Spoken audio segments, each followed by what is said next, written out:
वज़ीर आज़म नरेंद्र मोदी की ज़ेर सदारत मरकज़ी काबीना ने किसानों को बाइख्तियार बनाने के लिए किए 7 बड़े फैसले। डिजिटल एग्रीकल्चर मिशन 2817 करोड़ रुपए की कुल सरमायाकारी के साथ कायम किया जाएगा।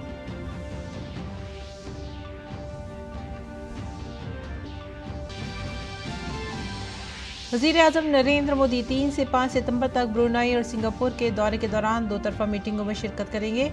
वज़ारत ख़ारजा ने ब्रुनाई को भारत की एक्ट ईस्ट पॉलिसी का एक अहम शिराकतदार करार दिया। वज़ीर आज़म 6 साल बाद सिंगापुर का दौरा करेंगे। नई क़ियादत से दो तरफा ताल्लुकात को फ़रोग़ मिलेगा।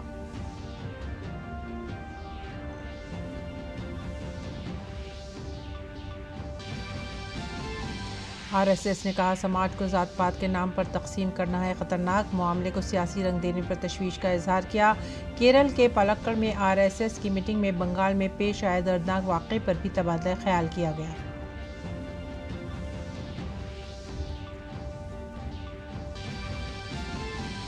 दिल्ली के आम आदमी पार्टी के MLA अमानतुल्लाह खान को इन्फोर्समेंट डायरेक्टरेट ने गिरफ्तार कर लिया। वक्फ बोर्ड मनी लॉन्ड्रिंग मामले की तहकीकात के सिलसिले में पूछगछ के बाद की गई कार्रवाई।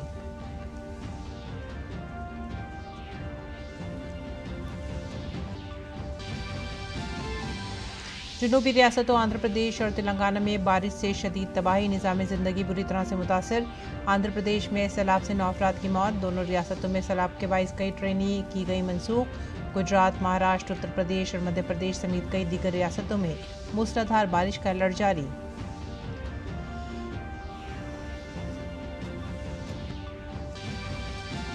नीतीश कुमार और Suhas Yathiraj Paris para Olympics में बैडमिंटन के फाइनल में आज चैलेंज पेश करेंगे। सुकांत कदम का कांसे का तमगा आज होगा।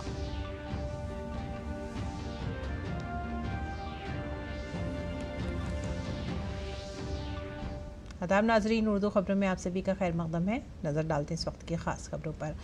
मरकज़ी काबीना की मीटिंग में 7 बड़े फैसले किए गए हैं। इनमें ज़राई शोबे से मुतालिक अहम फैसले किए गए हैं। मीटिंग में कई किए गए फैसलों के बारे में जानकारी देते हुए मरकज़ी वज़ीर अश्विनी वैष्णव ने कहा कि किसानों की ज़िंदगी को बेहतर बनाने और उनकी आमदनी बढ़ाने के लिए काबीना की मीटिंग में 7 बड़े फैसले किए गए हैं। उन्होंने कहा कि 7 बड़े फैसलों में पहला डिजिटल ज़राई मिशन है, जिसे डिजिटल पब्लिक इंफ्रास्ट्रक्चर के खतूत पर इस्तेमाल किया जा रहा है। अश्विनी वैष्णव ने कहा कि डिजिटल एग्रीकल्चर मिशन 2817 करोड़ रुपए की कुल सरमायाकारी के साथ कायम किया जाएगा। आज की कैबिनेट मीटिंग में 7 बड़े फैसले लिए गए किसानों की जिंदगी में और उनकी इनकम को, किसानों की जिंदगी में सुधार लाने के लिए और उनकी इनकम को बढ़ाने के लिए। पहला है डिजिटल एग्रीकल्चर मिशन।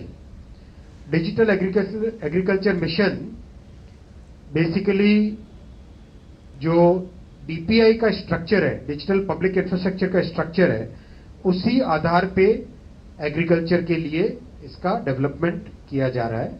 कुछ अच्छे पायलट प्रोजेक्ट्स हुए, बहुत अच्छी सक्सेस मिली है। 2817 करोड़ रुपीस की टोटल इन्वेस्टमेंट से ये बनेगा। इसमें 2 फाउंडेशनल पिलर्स रहेंगे। एक रहेगा एग्री स्टैक, दूसरा रहेगा कृषि decision support system. Agri stack में सारा बेसिक डेटा, किसानों का डेटा, जमीन का डेटा, क्रॉप का डेटा, ये सब रहेगा। और कृषि डिसीजन सपोर्ट सिस्टम में वाटर की अवेलेबिलिटी, प्लानिंग के लिए जो चाहिए इनपुट्स, वो सब। मरकजी वजीर अश्विनी वैष्णव ने कहा है कि दूसरा फैसला खुराक और ग़िज़ाई तहफ़्फ़ुज़ से मुतालिक है। उन्होंने कहा कि इस प्रोग्राम के लिए 6 पॉइंट्स हैं जो 3979 करोड़ रुपए की लागत से किए जाएंगे। क्रॉप साइंसेज, विशेषकर साइंटिफिक इनपुट मिले, जिससे कि भारत को 2047 तक, जब हमें विकसित भारत का जो हमने लक्ष्य रखा है, इसके लिए कैसे हम अपने किसानों को तैयार करें, कैसे अपनी एग्रीकल्चर कम्युनिटी को तैयार करें, जिससे क्लाइमेट रेजिलिएंट, जैसा हमने देखा है कि क्लाइमेट चेंज का प्रभाव पूरी दुनिया भर में पड़ रहा है, तो क्लाइमेट रेजिलिएंट क्रॉप साइंसेज और फूड सिक्योरिटी और न्यूट्रिशनल सिक्योरिटी फॉर 2047, उसको ध्यान में रखते हुए 6 पिलर्स इसमें रखे गए।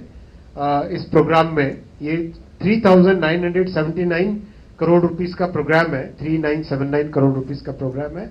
सबसे पहला रिसर्च एंड एजुकेशन पे बहुत जोर दिया जाएगा। कई तरह की एग्रीकल्चरल यूनिवर्सिटीज और सब में कोर्स करिकुलम को चेंज करना, उसमें नई तरीके से पढ़ाना और एक कंटिन्यूअसली पढ़ाई हो सके वैसी व्यवस्था करना, किसान कैसे उस एजुकेशन का लाभ उठा सके। मरकजी वजीर अश्विनी वैष्णव ने कहा है कि ज़राई तालीम, नज़्म-ओ-नस्क़ और समाजी उलूम को मजबूत करने का भी फैसला किया गया है। ये 2291 करोड़ रुपए का प्रोजेक्ट होगा। और मैनेजमेंट और सोशल साइंसेज जो रिलेटेड है, इनको कैसे स्ट्रेंथन किया जाए, इसके लिए 2291 करोड़ रुपीस का आउटले है और 5 बड़े इसमें पिलर्स हैं। पहला है कि ये सारा का सारा काम Indian council of agricultural research के गाइडेंस में ओवरऑल देश भर में होगा, जिसमें स्टेट गवर्नमेंट्स भी कंट्रीब्यूट करेगी, एग्रीकल्चरल यूनिवर्सिटीज भी कंट्रीब्यूट करेगी और सारा फोकस रहेगा कि न्यू एजुकेशन पॉलिसी के हिसाब से और आज की जो लेटेस्ट टेक्नोलॉजीज है उसके आधार पे कैसे एजुकेशन को, एग्रीकल्चरल एजुकेशन को स्ट्रेंथन किया जाए और किसानों के पास कैसे ये सब नॉलेज पहुंचे। अगली खबर, वजीर आजम नरेंद्र मोदी ब्रुनाई का दौरा करेंगे। 3 से 4 सितंबर को वो सुल्तान हाजी हसनुल बल्किया की दावत पर वहां का दौरा करेंगे। ये किसी भी भारतीय वजीर आजम का पहला 2 तरफा दौरा है। काबिल जिक्र है कि दोनों ममालिक के दरमियान सिफारती ताल्लुकात को भी 40 साल मुकम्मल हो रहे हैं। His Majesty Sultan Haji Hassan al-Bolkiah paid state visits to India in 1992 and in 2008, and he also attended the ASEAN-India commemorative summits in 2012 and in 2018. In the last visit, he was also chief guest for our Republic Day along with other ASEAN leaders. During the visit, Prime Minister will engage in bilateral discussions on all aspects of our bilateral relations and cooperation with Brunei, and also explore new areas for cooperation. वज़ीर आज़म मोदी 4 और 5 सितंबर को Singapore के दौरे पर होंगे। दोनों ममालिक के दरमियान स्ट्रैटेजिक शराकत दारी को 10 साल मुकम्मल हो रहे हैं। वो सिंगापुर के वज़ीर आज़म लॉरेंस वोंग से 2 तरफा मुलाकात भी करेंगे। Our ties have evolved and we have a dynamic strategic partnership encompassing diverse areas from our shared history and people-to-people ties, which form an important link between us. Our trade and investment flows have shown a steady growth. We have robust defense cooperation and growing exchanges in culture and education.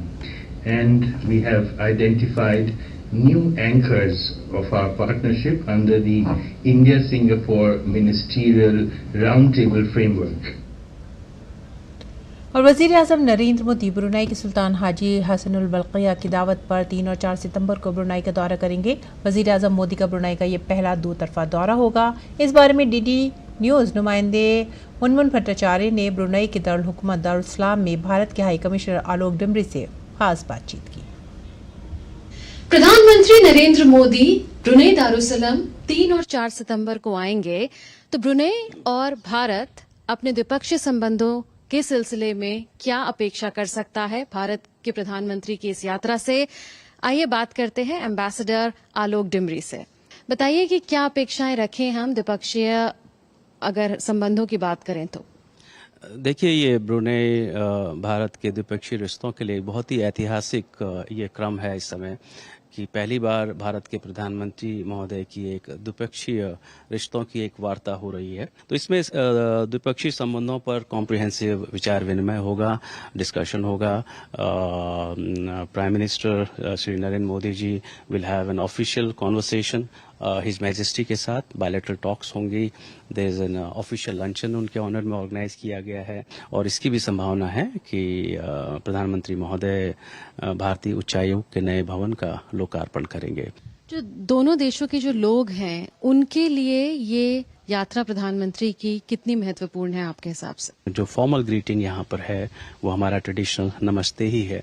तो यहाँ के लोगों के लिए एक rediscovery भी है India के साथ अपने पुराने ऐतिहासिक रिश्तों की, जो 10 वर्षों में भारत का एक पुनर्भव उभार हुआ है। उसमें जो एक हमारी ग्लोबल छवि बनी है और एक जो उत्साह हमारे ओवरसीज़ कम्युनिटी में आया है प्रवासी भारतीयों में, उसका एक तरह से ये कंसोलिडेशन है और उसका एक तरह से ये प्रामाणिकता है कि उसके सूत्रधार इस समय इस धरती पर स्वयं पधार रहे हैं। आयात निर्यात के सिलसिले में हम क्या अपेक्षा रख सकते हैं प्रधानमंत्री की यात्रा से? ये 4 लाख की जनसंख्या का देश है जो मोस्टली एनर्जी एंड ऑयल पे डिपेंडेंट है, तो इनकी ज़रूरतें बहुत कम हैं, बहुत स्पेसिफिक हैं, और इकोनॉमी जो है वो प्रैक्टिकली आधी इकोनॉमी इनकी एनर्जी डिपेंडेंट है। तो ये कहीं ना कहीं हमारे बिजनेस और कमर्शियल लिंकेजेस और एक्सचेंजेस को डिफाइन करता है। एक एमओयू है सैन्य संबंधों को लेके दोनों देशों के बीच में और रिश्ते काफी प्रगाढ़ हैं इस सिलसिले में। देखिए, हमारी एक्सटेंडेड नेबरहुड है और ये तो हमारे beyond the Malacca Strait and Andaman से ये south east Asian Malayan waters and seas रहे हैं, और हमारे सेलर्स ने और प्रीचर्स, पिलग्रिम्स एंड मर्चेंट्स, ये they have been sailing these waters, यहाँ पर आते रहे हैं। ये एक जियो स्ट्रेटजी का, साउथ ईस्ट एशिया का, आसियान कम्युनिटी का एक प्रमुख केंद्र है। तो ये निश्चित है कि इस विजिट से हमारे सैन्य संबंधों को भी और हमारे आत्मनिर्भर भारत का जो एक इनिशिएटिव लिया गया है उसमें भी एक नवीनता आएगी। तो ये थी बातचीत उच्चायुक्त आलोक डिमरी के साथ प्रधानमंत्री नरेंद्र मोदी के ब्रुनेई दारुसलाम यात्रा पर। कैमरामैन कुमार दत्ता के साथ मैं मुनमुन भट्टाचार्य, बुंदार सेरी बेगावन, ब्रुनेई दारुसलाम से। बीजेपी की मुल्क भर में रुकने साजी की मुहिम आज से शुरू हो चुकी है। मरकजी वजीर दाखिला अमित शाह ने कहा है कि आज का दिन तमाम बीजेपी के खैर ख्वाहों और बीजेपी कारकुनों के लिए बहुत अहम है। आज वजीर आजम नरेंद्र मोदी और बीजेपी के सरबराह जेपी नड्डा ने बीजेपी की संगठन पर्व मुहिम 2024 का इफ्तिताह किया। बीजेपी दुनिया की सबसे बड़ी पार्टी है। मैं बीजेपी के तमाम खैर ख्वाहों, मुल्क के अवाम और बीजेपी कारकुनों से एक बार फिर बीजेपी में शामिल होने की अपील करता हूं। और कांग्रेस पार्टी में खवातीन के अदम तहफ़्फ़ुज़ का मसला उठाने वाले लीडर को निकालकर सख्त मुश्किलात का शिकार हो गई है पार्टी। केरला कांग्रेस लीडर सैमी रोजबेल जॉन ने कहा था कि पार्टी में कास्टिंग काउच जैसे हालात हैं। इस बयान के बाद कांग्रेस ने पार्टी में खवातीन के तहफ़्फ़ुज़ और उन्हें हरासानी से बचाने के लिए इक़दाम करने के बजाय उन्हें लीडर को निकाल दिया। इस मामले में बीजेपी ने कांग्रेस पर सख्त हमला किया है। The Congress Party, when a leader of the Congress Party, a woman leader of the Congress Party alleges harassment, alleges exploitation, they do not investigate it. They silence her and remove her from the party. This is the same Congress Party where Priyanka Gandhi would say before an election, ladki hoon, lad sakti hoon. This is the same Congress Party where Rahul Gandhi will go to Jammu and Kashmir and say on January 30th of this year that women have talked about rape and harassment. But when it comes to his own party, the Congress in Kerala, which has a huge, long list, dubious record of harassment complaints that are on record from various members of the Congress, women members of the Congress, he does nothing. Kerala के पलक्कड़ में RSS coordination meeting आज इख्तिताम पजीर हो रही है। संघ के all India publicity chief Sunil Ambedkar ने सहाफ़ी को बताया कि आज शाम सरसंघचालक के खिताब के बाद मीटिंग ख़त्म हो जाएगी। मीटिंग में अहम उमूर पर तबादला ख्याल किया जाएगा। इनमें मगरबी बंगाल में खातून डॉक्टर की इस्मत दरी और कत्ल का अफसोसनाक वाक़या भी शामिल है। बांग्लादेश में हिंदू अक़लियतों के खिलाफ मज़ालिम के वाक़यात पर भी तशवीश का इज़हार किया गया। मीटिंग में अक़लियतों के तहफ़्फ़ुज़ के हवाले से बांग्लादेश हुकूमत से बात करने की अपील की गई। मीटिंग में तमिलनाडु में तब्दीली मज़हब के मामलात पर भी तशवीश का इज़हार किया गया। संघ की मीटिंग में 32 ख़वातीन नुमाइंदों ने भी शिरकत की। One very important issue was also discussed in the 3-day Baitak was the very unfortunate incident in Bengal, resident doctor's incident. It was discussed in detail in this Baitak, and almost all organizations, they agitated, they participated in the movement for women's safety, and so everybody is worried about it. They also narrated such incidents from different states, and of course they discussed the reasoning why such incidents are increasing, why some incidents are happening, and of course they discussed about the role of the government machinery, and our laws, our penal actions, procedures that were also discussed, and they find that there is a need for revisiting all this. Jannayak Janata party के साबिक leader Devendra Singh Babli और सुनील सांगवान आज दिल्ली में party headquarter में Bharatiya Janata party में शामिल हो गए हैं। उन्हें बीजेपी के कौमी जनरल सेक्रेटरी अरुण सिंह की मौजूदगी में पार्टी में शामिल किया गया। जननायक जनता पार्टी हरियाणा की एक सियासी जमात है जिसकी क़यादत साबिक नायब वज़ीर आला दुष्यंत चौटाला करते थे। और भारतीय किसान यूनियन अगर चंडीगढ़ में एक बड़ा एहतजाजी मुजाहरा किया गया। यूनियन की जानिब से ख़वातीन समेत किसानों की एक बड़ी तादाद चंडीगढ़ के सेक्टर 34 के मैदान में पहुंचे और पंजाब में ज़राई पॉलिसी के निफाज में ताख़ीर और मंशियात के इस्तेमाल पर आप हुकूमत के खिलाफ एहतजाज किया। किसानों ने कहा कि वो 5 सितंबर तक चंडीगढ़ में ही रहेंगे और अगली हिकमत अमली तय की जाएगी। आगे बढ़ेंगे अगली खबर की तरफ। सुप्रीम कोर्ट ने पंजाब और हरियाणा के दरमियान शंभू सरहद पर एहतजाज करने वाले किसानों से बात करने के लिए एक आला सतही कमेटी तश्कील देने का हुक्म दिया है। इस कमेटी की सरबराही पंजाब और हरियाणा हाई कोर्ट के साबिक जज जस्टिस नवाब सिंह करेंगे। जस्टिस सूर्यकांत और उज्ज्वल भुइया की बेंच ने यह हुक्म रियासत हरियाणा की तरफ से पंजाब और हरियाणा हाई कोर्ट के शंभू बॉर्डर पर नाकाबंदी हटाने के हुक्म के खिलाफ दायर की गई दरख्वास्त पर दिया है। हरियाणा ने मुजाहिरीन को दिल्ली की तरफ मार्च करने से रोकने के लिए शंभू सरहद पर रुकावटें हायल कर दी थी। सुप्रीम कोर्ट ने कमेटी पर जोर दिया है कि वह नाराज़ किसानों से मुलाकात करे और उनसे कौमी शाहराह से ट्रैक्टर और ट्रॉलियों को हटाने की दरख्वास्त करे ताकि आम लोगों को राहत मिल सके। सुप्रीम कोर्ट ने किसानों को आगाह किया है कि वो सियासी पार्टियों से दूर रहें और किसानों के एहतजाज को सियासी रंग हरगिज़ ना दें।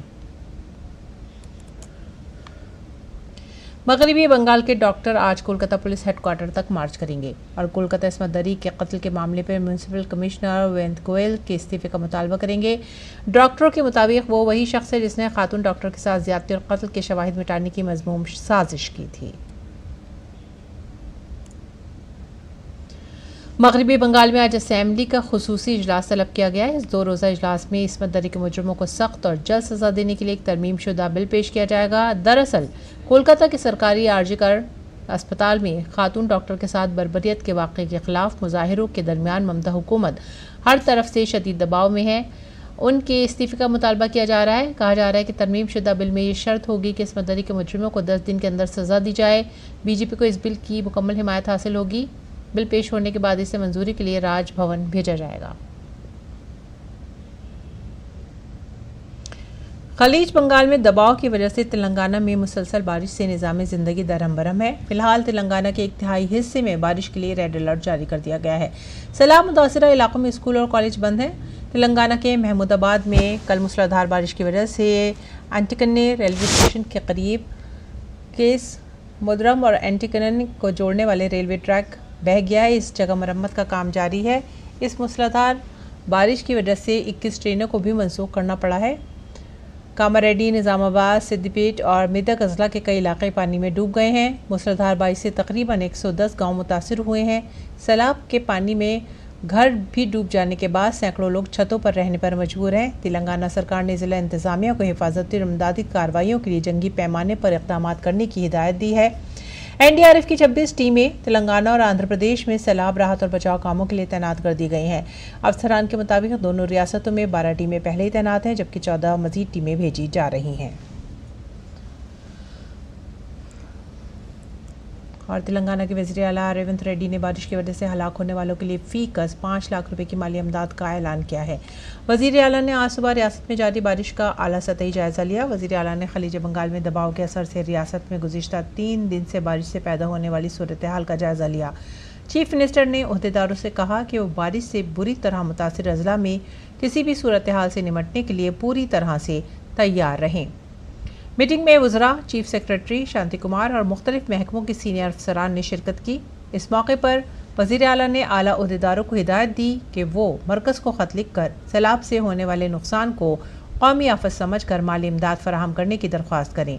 उन्होंने कहा कि वज़ीर आज़म नरेंद्र मोदी को ख़त लिख कर बारिश से मुतासरा इलाकों का दौरा करने की दरख्वास्त की जाएगी। वज़ीर आला तमाम ज़िले का दौरा करेंगे जहां तकरीबन 110 गांव ज़ेरे आब आ गए हैं। ज़िले के मुख्तलिफ मकामात पर 100 से ज़ायद अफराद फंसे हुए हैं। इन्फोर्समेंट डायरेक्टरेट ने आम आदमी पार्टी के एमएलए अमानतुल्लाह खान को गिरफ्तार कर लिया है। ईडी की टीम आज ओखला में उनकी रिहाइशगाह पहुंची। कई घंटों की तलाशी के बाद ईडी की टीम अमानतुल्लाह खान को अपने साथ लेकर निकली। काबिल जिक्र है कि ईडी ने हाल ही में अमानतुल्लाह पर तहकीकात में ताउन न देने का इल्ज़ाम लगाया था। अमानतुल्लाह पर दिल्ली वक्फ बोर्ड में तकर्री और उसकी जायदादों को लीज पर देने में बेज़ाब्तियों का इल्ज़ाम है। अमानतुल्लाह पर इल्ज़ाम है कि उन्होंने 10 करोड़ रुपए की जायदाद को गैर कानूनी तरीके से लीज पर दिया है। उन पर यह भी इल्ज़ाम है कि अमानतुल्लाह के सदर रहते हुए दिल्ली वक्फ बोर्ड में 32 कॉन्ट्रैक्ट पर रखे गए मुलाजमीन की तकर्री की गई थी। इन तकर्रियों में कवायद की खिलाफ वर्जी की गई है। ईडी का कहना है कि अमानतुल्लाह इस मामले में एजेंसी के साथ ताउन नहीं कर रहे हैं। उन पर पूछगछ के लिए हाजिर न होने का भी इल्ज़ाम है। इस मामले में 4 मुलज़मीन और एक फर्म के खिलाफ चार्जशीट पहले से ही दाखिल की जा चुकी है।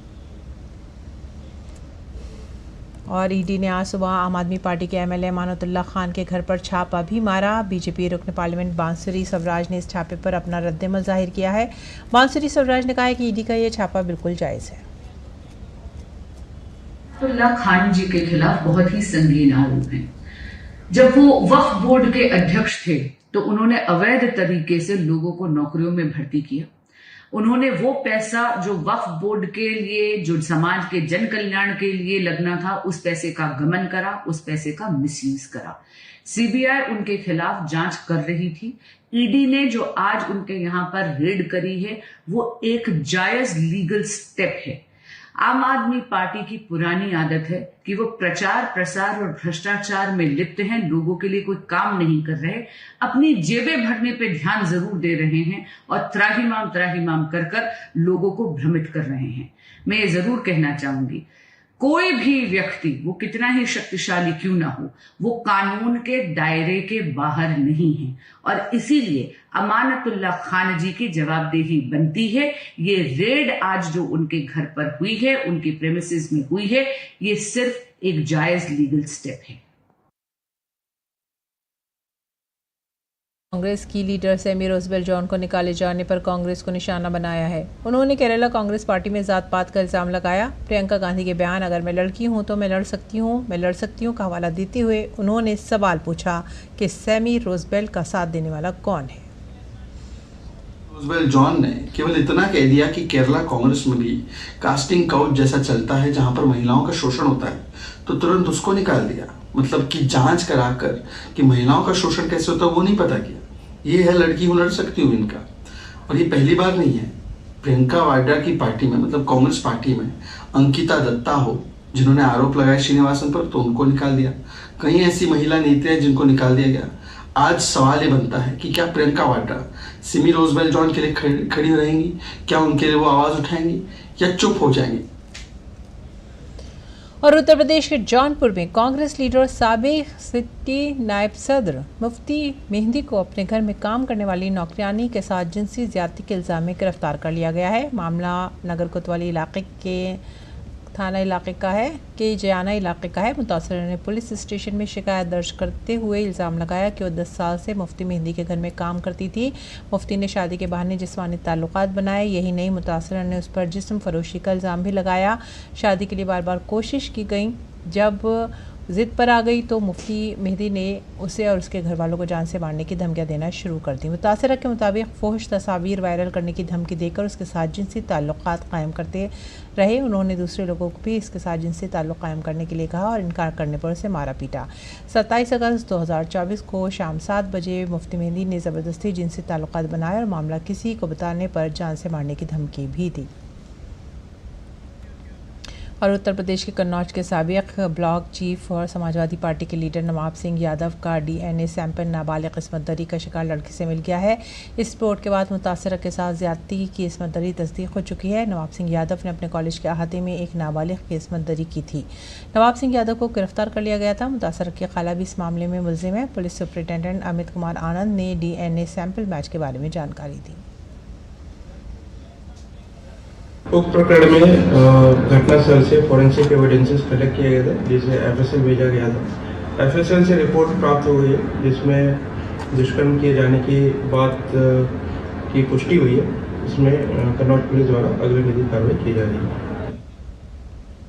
उत्तर प्रदेश का जिला बहराइच इन दिनों आदमखोर भेड़ियों के खतरे की जद में है। इंसानों पर हमला करके इंसान खाने वाले भेड़ियों को पकड़ने के लिए जितने भी इंतजामात और कोशिशें की गई हैं अभी तक नाकाफी साबित हो रही हैं। अगरचे महकमा जंगलात, पुलिस और इंतजामिया की जानिब से किए गए बड़े पैमाने पर सर्च ऑपरेशन के जरिए 4 भेड़ियों को पकड़ लिया गया है, लेकिन अभी भी आदमखोर भेड़िए इलाके में घूम रहे हैं और लोगों को निशाना बना रहे हैं। एक बार फिर मुख्तलिफ मकामात पर भूखे आदमखोर भेड़ियों ने लड़की को निवाला बनाया। वहीं भेड़िए बुजुर्ग खातून को भी घसीट कर ले गए, जिनकी हालत नाजुक है। मालूमात के मुताबिक इन दिनों बहराइच के 35 गाँवों में आदमखोर भेड़ियों का खौफ खत्म नहीं हो रहा है। हुकूमती सतह पर आदमखोर भेड़ियों का नोटिस लेते हुए माहिरीन की टीमों ने सर्च ऑपरेशन करके 4 भेड़ियों को पकड़ लिया था। ख्याल किया जा रहा था कि अब भेड़ियों की दहशत खत्म हो जाएगी, लेकिन एक बार फिर से आदमखोर भेड़ियों ने घात लगाकर मुख्तलिफ गाँवों पर हमला किया। महकमा जंगलात टीम और पुलिस पहुंच गई और कार्रवाई शुरू कर दी गई। कल रात हुए हमलों की इत्तला मिलते ही जिला मजिस्ट्रेट मोनिका रानी और एसपी वृंदा शुक्ल मौके पर पहुंचे और घर वालों की खैरियत दरियाफ्त की। डिस्ट्रिक्ट मजिस्ट्रेट का कहना है कि टीमें सर्च ऑपरेशन कर रही हैं। जल्द ही तमाम आदमखोर भेड़ियों को पकड़कर जिले को इनसे दहशत से आज़ाद कराया जाएगा। करबला में हज़रत इमाम हुसैन और उनके साथियों की शहादत की याद में हर साल अज़ादारी के इज्तिमात होते हैं। इस साल ये सिलसिला अपने आखिरी अयाम में दाखिल हो रहा है। इसी मुनासबत से मुल्क भर में मजालिस अज़ा, मातमी जुलूस और दीगर प्रोग्राम जारी हैं। दिल्ली के जामिया नगर इलाके में भी सालाना मातमी जुलूस निकाला गया। जुलूस में दिल्ली और आसपास की बस्तियों के लोगों ने बढ़ चढ़ कर हिस्सा लिया। जुलूस से पहले मजलिस अज़ा भी हुई। इस मौके पर इंसानियत के लिए करबला के पैगाम का जिक्र किया गया।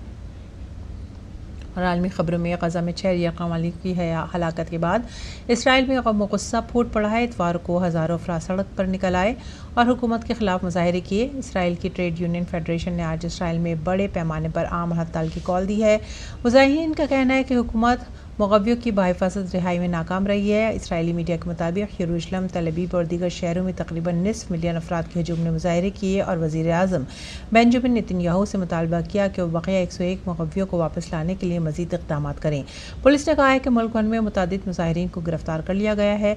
दर हकीकत जंगबंदी में ताख़ीर और इसराइली हुकूमत जिस तरह जंग को संभाल रही, इस पर अवामी गुस्सा मुसलसल बढ़ता जा रहा है। इसी के साथ ही आप हमारी पूरी टीम को दीजिए इजाज़त। आदाब।